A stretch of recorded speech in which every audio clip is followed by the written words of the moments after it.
প্রিয় দর্শক, আসসালামু আলাইকুম রহমতুল্লাহি ওয়া বারাকাতুহু।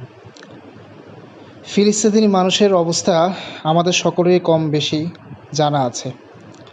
মানবতার পরিস্থিতি এবং মানুষের বিবেক কতটা নিম্ন পর্যায়ে পৌঁছে গেলে একটা দেশের উপর এত বেশি জুলুম করতে পারে একটি ইহুদি খ্রিস্টান রাষ্ট্র।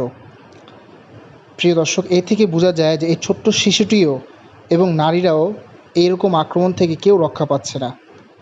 আমরা যদি একটু খেয়াল করে দেখি এই বাচ্চাটির দিকে, যে হামলা হওয়ার পর সে তার বাবা মাকে খুঁজে বেড়াচ্ছে, কেউ তার আশেপাশে নেই। এই দৃশ্যগুলো দেখলে সত্যিই আমাদের হৃদয়ে কম্পন সৃষ্টি হয়। আমরা মুসলমান হিসেবে আরেকটি মুসলমান দেশের এবং মুসলমান বা বোন এবং বাচ্চাদেরকে আমরা স্নেহ করি এবং স্নেহ করাটা খুবই স্বাভাবিক। এবং আমাদের মানবতা পরিস্থিতির কতটুক নিম্ন পর্যায়ে পৌঁছে গেলে আজকে এই বিশ্বে এসে 2024 সালে এসেও এই সমস্ত দৃশ্য আমাদের চোখে ভাসমান। সত্যি এটা অবাক কাণ্ড। এই শিশুটি হামলার শিকার হয়েছে এবং তাকে হসপিটালে নিয়ে যাওয়া হচ্ছে, কিন্তু দুর্ভাগ্যের বিষয় হচ্ছে এই হসপিটালে গিয়েও কি সে চিকিৎসা পাবে কি না সেটা আল্লাহ তাআলা ছাড়া কেউ ভালো জানে না। তো সত্যি এগুলো দেখে আমাদের হৃদয়ে কম্পন সৃষ্টি হয়। আর আমাদের দোয়া করা ছাড়া আসলে আল্লাহ তাআলার কাছে দোয়া করা ছাড়া আসলে কিছুই করার নেই। তাই এখনও সময় আছে, কিছু না করতে পারি অন্ততপক্ষে এই মজলুম মানুষদের জন্য আমাদের দোয়া কর্তব্য।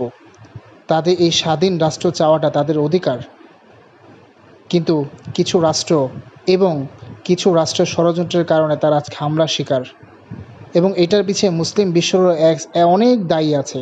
মুসলিম বিশ্ব একতা না থাকার কারণে আজকে মুসলিম বিশ্ব অন্যর হাতে, ইহুদি খ্রিস্টান রাষ্ট্রের হাতে মার খাচ্ছে। সত্যি এটা খুব লজ্জাদায়ক বিষয় আমাদের জন্য।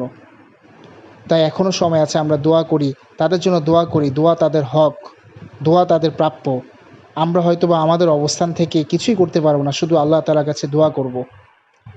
বলা যায় না কার দোয়া আল্লাহ তাআলা কবুল করে এই মজলুম বাচ্চাদেরকে, মজলুম নারীদেরকে আল্লাহ তাআলা রেহাই করে।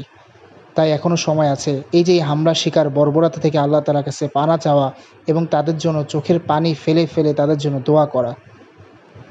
এই দোয়া তাদের হক, এই দোয়া তাদের প্রাপ্য। আমরা দূর থেকে কিছু না করতে পারি, অন্ততপক্ষে দোয়া তো অন্ততপক্ষে করতে পারি।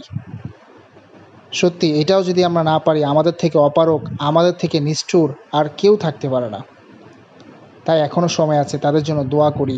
তাদেরকে যেন তাদের ইচ্ছা এবং তাদের যে স্বাধীনতার যে অধিকার আল্লাহ তাআলা যেন সেটা আদায় করার তৌফিক দেয় এবং সমগ্র মুসলিম জাহানকে একসাথে হয়ে কাজ করার তৌফিক দেয় এবং শয়তানের ধোঁকা, ইহুদি খ্রিস্টানদের দালালির হাত থেকে আমাদেরকে হেফাজত করে। এই জন্য আমাদের প্রতিনিয়ত সবাইকে একত্র থেকে কাজ করা আর তাদের জন্য চোখের পানি ফেলে দোয়া করা। সবাই ভালো থাকবেন। আবার নতুন ভিডিও নিয়ে আসবো ইনশাআল্লাহ। আসসালামু আলাইকুম।